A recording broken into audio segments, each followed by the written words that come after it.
economy powered by feathers. This looks really interesting. Whoa, whoa, whoa, whoa, whoa. Slowly, slowly, slowly. I'll be adding my thoughts throughout this deck. Okay, so starting, meet the flock or the team, the CEO, Ryan, PhD from Imperial College. Just for anyone interested, my grandfather was professor of physics at the Imperial College London for 20, 30 years and invented lots of things like solar energy and laser eye technology and cutting things by lasers. Sidetrack. Anyway, business dev, they've got Fleming, COO. Looks pretty cool. Kate, ex-finance director at Blackwell's Bookshops. Oh, I do like Blackwell's. Interesting. Previous roles at the Co-op and Aria Foods. Very good. Amy, experienced marketing and growth. Ranger Industries. Andrea, material scientist at Queen's Mary's University, London. And Dr. Alex, physical chemistry at UCL. Very good. And they've got some innovation awards, it looks like, and why not? It looks very innovative. Let's go to the next slide. There we go. 5.4 million tons of surplus feathers. I had no idea about that. That's crazy. Who would have thought that like feathers would be that? So anyway, they're landfilled, incinerated, or they're converted into low-grade animal feed. Wow. So they've created thermal packaging material designed to replace expanded polystyrene powered by surplus feathers. I wonder how much it costs to get these feathers. I want to move myself. I'm looking a little bit too big on the screen. Maybe be room there. Disruption of global supply chains, localized resilient manufacturing, rising cold chain deliveries, e-commerce, thermal packaging needed, oil-based plastics increasingly costly and rejected by the public, agreed. Alternative materials required, agreed. Unfolding climate crisis, agreed. Low carbon for survival, very good. Replacing plastics, good. End up in the seas, terrible for animals, etc. And for humans. Lowering carbon and creating localized value chain from surplus feathers, amazing, providing benefits to the economy and planet alike. Very much like this. Feathers converted, food sent by courier, food stays chilled, reused and recycled. Currently manufacturing 4 tons of feather material per production run. See process at Danish production partner plant. Interesting. 16x value versus conversion to animal feed. That's very good. I wonder how much it costs to get these feathers. Probably next to nothing. Performance in class. Best performance in class, right? 36 hours, time to warm to 4 degrees. So that's keeping things cool, basically. Plastic based, takes up space. Sheep wool was limited supply, susceptible to moisture. Cardboard is reduced performance. Starch foam, reduced performance. Temper pack. Is that feathers? I don't know. Well, anyway, it's a competitor maybe. 140 million in Series D, led by Goldman Sachs, recently acquired. Growth 65% a year, revenue 100 million a year. Pluumo is 36 hours. Right.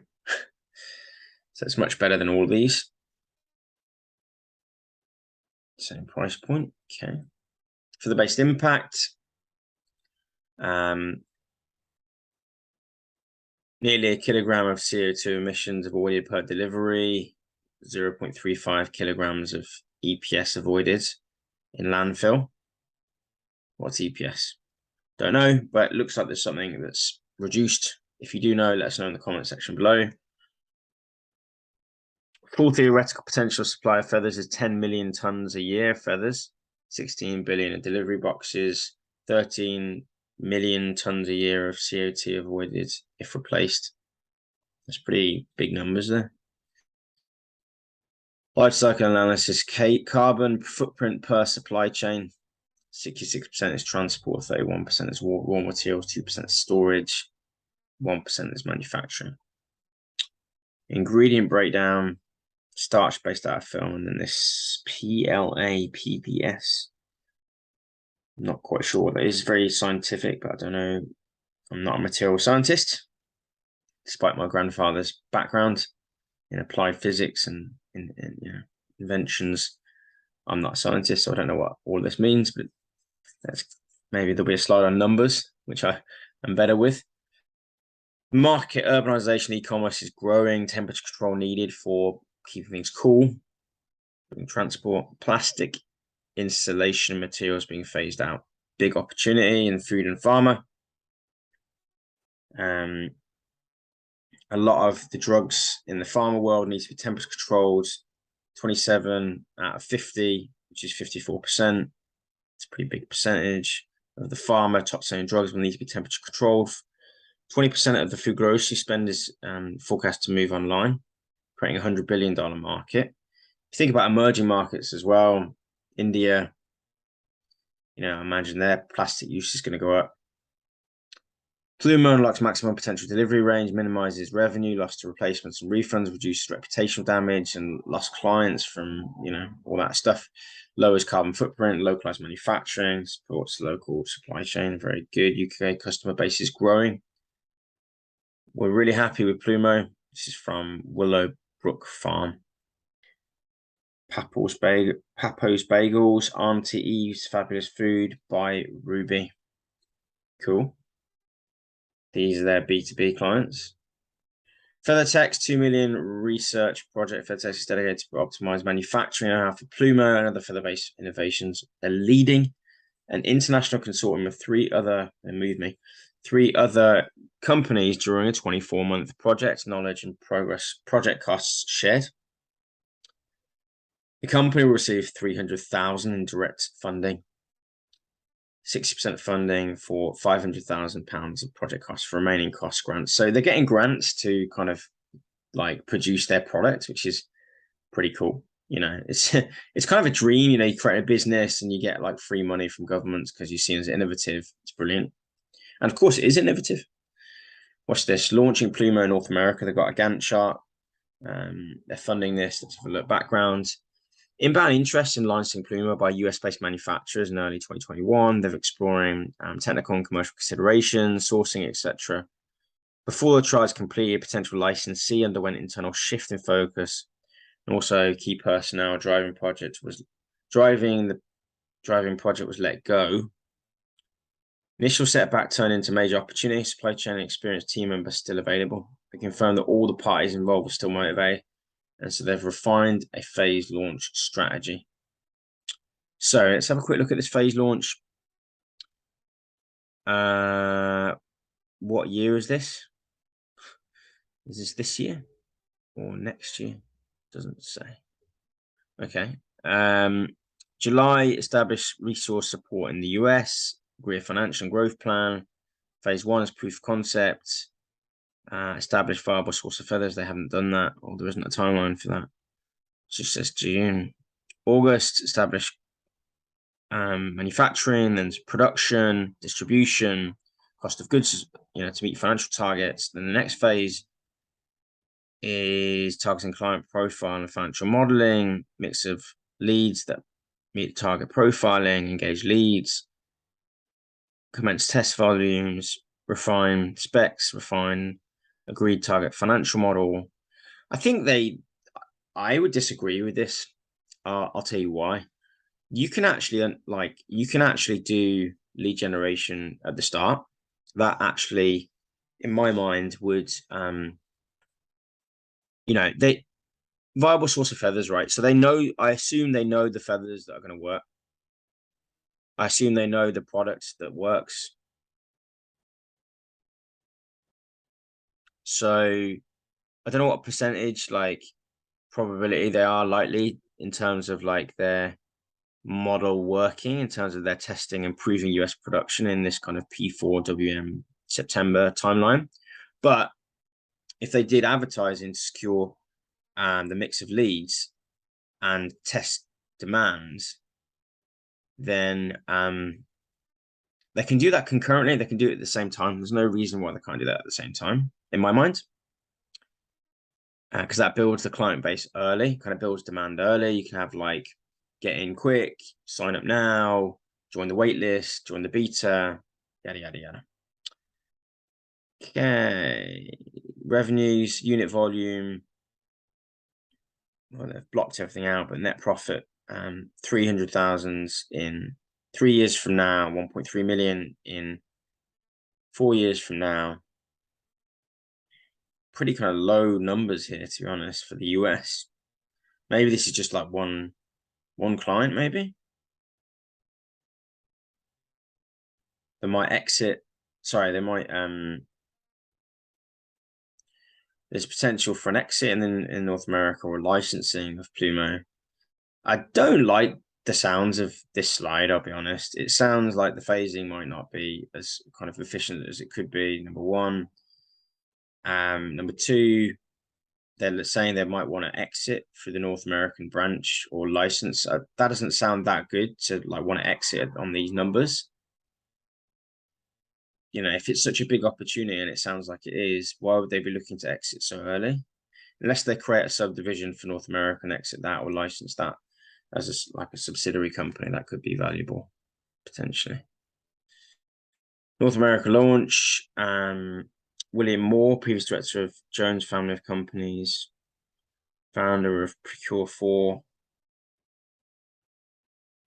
So he's worked with some brands. Okay.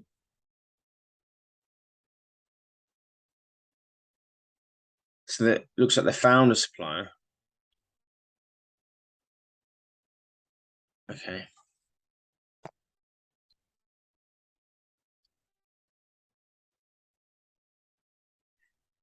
So they've done a trial run. Sounds good.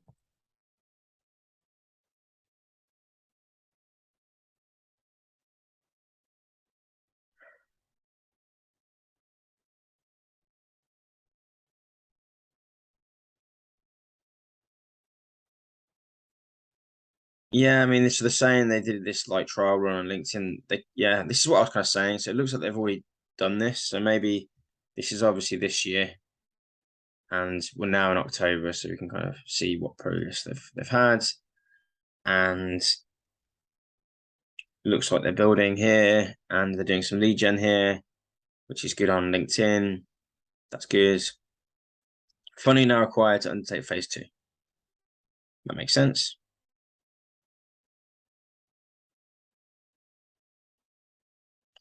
Cool.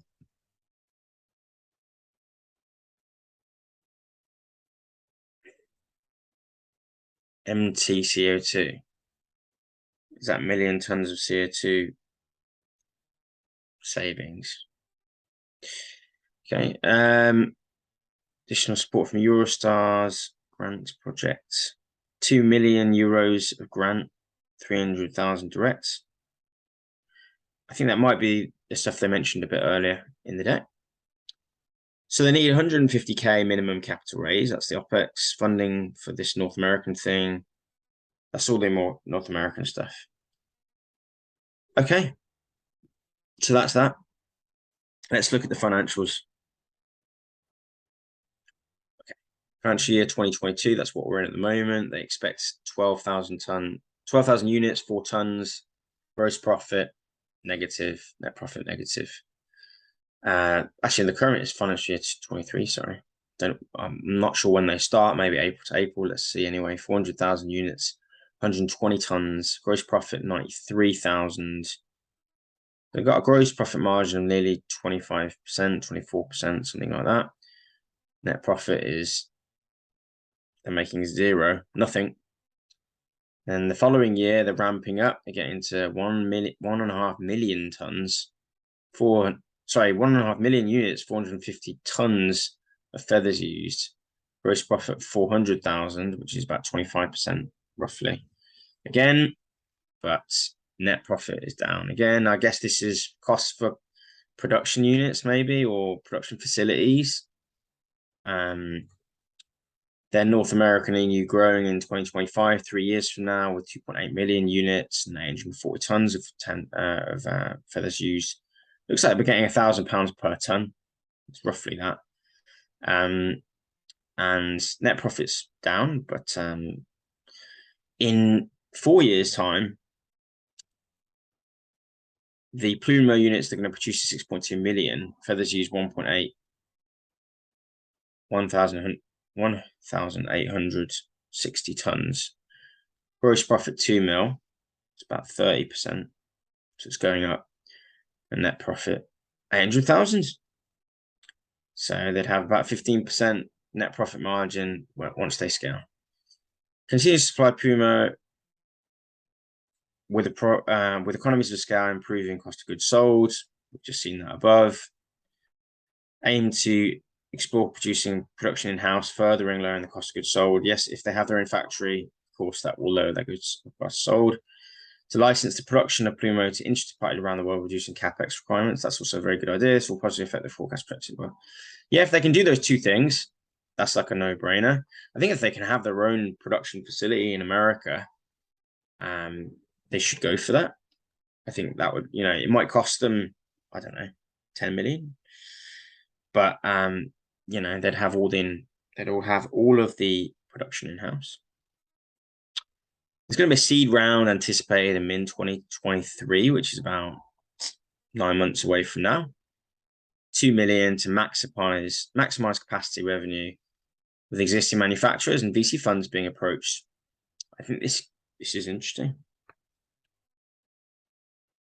Unit economics, current materials, 42 pence, 90p for manufacturing, 29p for logistics. Total cost of goods sold is 161. The target is to reduce their manufacturing costs by over half and logistics costs by a lot lower. All of this will reduce their cost of goods sold. Excuse me. Oh. Wow, I'm really sorry. It's like 6 a.m. here. I'm filming this early, but I do like the natural light that's coming in, to be honest. Anyway, the total cost of goods sold will reduce to 81 pence. They can reduce the sale price, and the profit is still very, very good with a margin of 32%. Very good. Currently, a significant percentage of our cost of goods sold are incurred due to the manufacturing fees paid to existing manufacturing partner at current volumes, as well as the transport costs. As part of this US expansion, they aim to have lower manufacturing costs per unit, being able to access customers with the same geographical region. So it looks like they're exporting to the US at the moment, producing it in the UK. It's very expensive. This is almost like proof of concept, what they're doing at the moment, and they're looking to expand.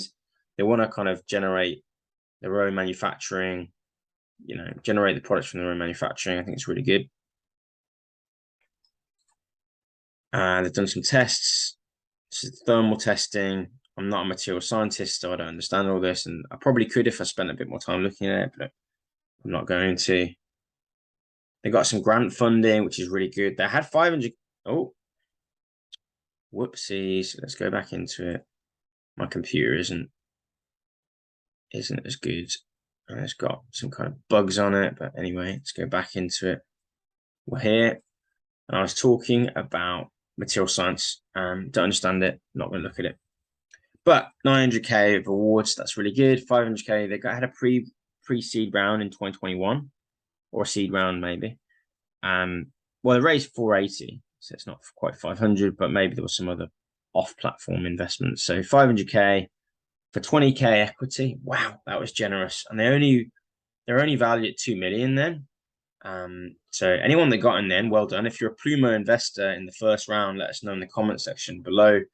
If you decide not to invest in that Pluumo round, and let me know as well with comments, queries, comment section below. Let's have a look at their round. How's it going? Don't know how many days left they've got. 26 days left. They raised like 500 last time, so I wonder how much they're going to raise this time.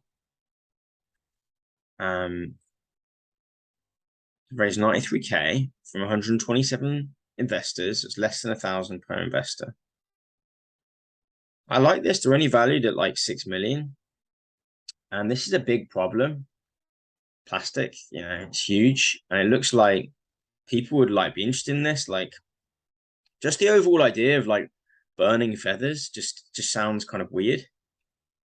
Or like burying feathers also sounds weird as well.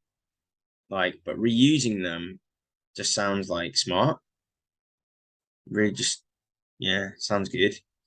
So they've got a deck for the successful trial period as well. We can have a look at that. Overview of the trial. Early October, which is now. manufacturing trial in Michigan. So they went over to Michigan. So they've successfully manufactured in the US. Quality surpassed their expectations. So the partner supplies millions of packages already. The surplus further supplies located extremely close to manufacturer, lowering transport costs. Inbound interest received from potential clients in less than 48 hours. Collaboration is essential, minimizing impress. We were immensely impressed by the efforts made by our partners to enable the trial.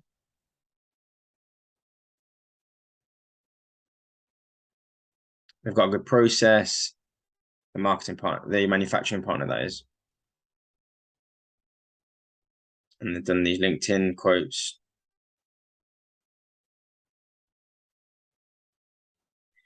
Yeah, so they need to, like, the message is the same. They need to lower the cost of goods sold. And we can have a look at their draft timetable as well. It might be the same that's in the deck.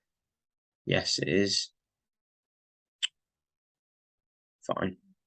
I don't think that's particularly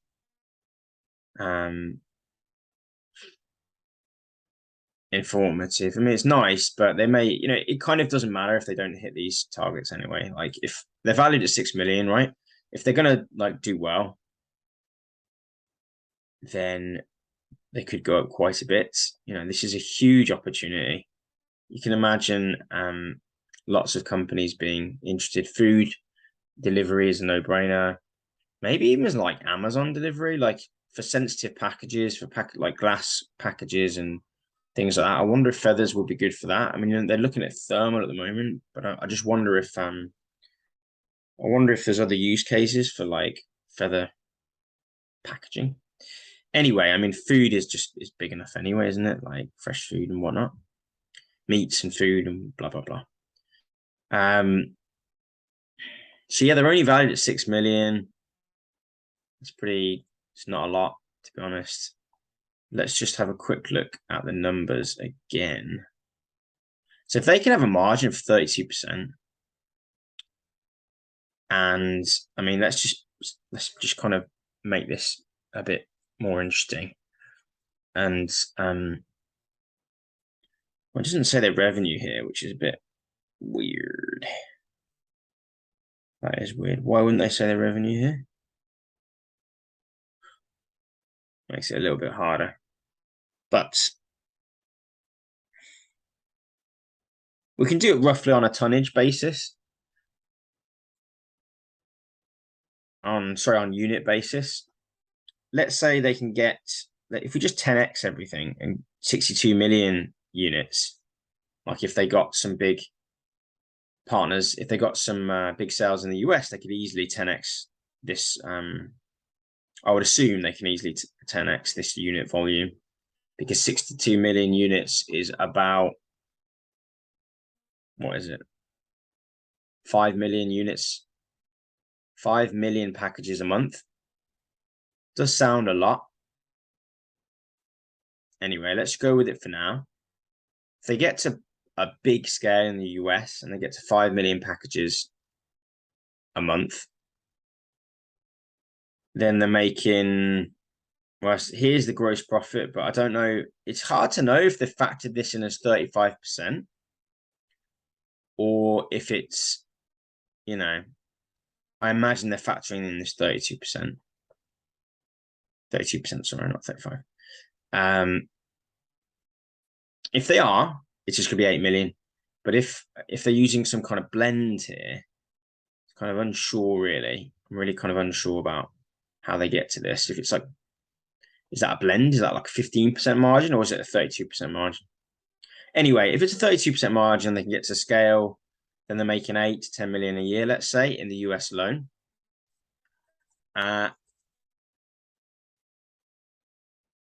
I think if they can get to India, I actually think that's where the money is going to be made, not in the United States, China and India, because if they can get production facilities, the cost down to like, because it will be a lot cheaper in India to like 20p, let's say.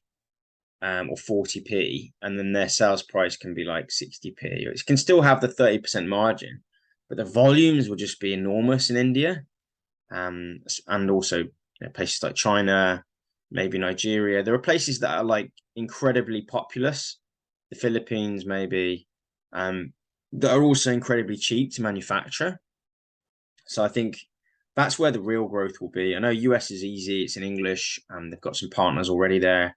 But I think I kind of expect that like India, China, the Philippines, Nigeria, some of these populous, densely populated countries would be quite good. Maybe Europe as well.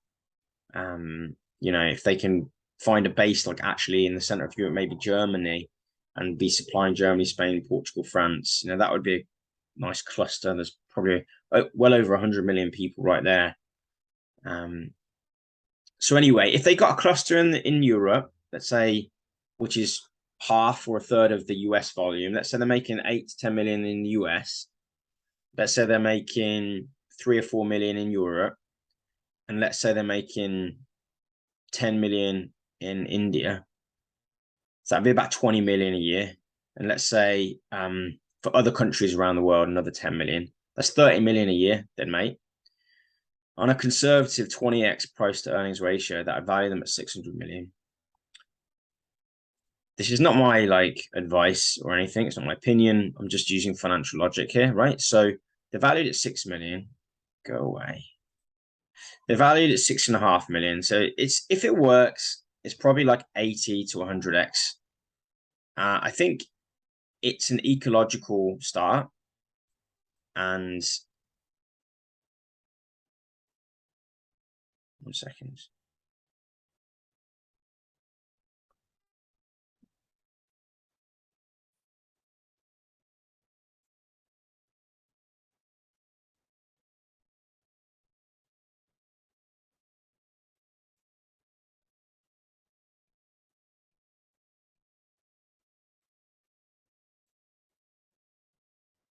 Not sure what's going on here.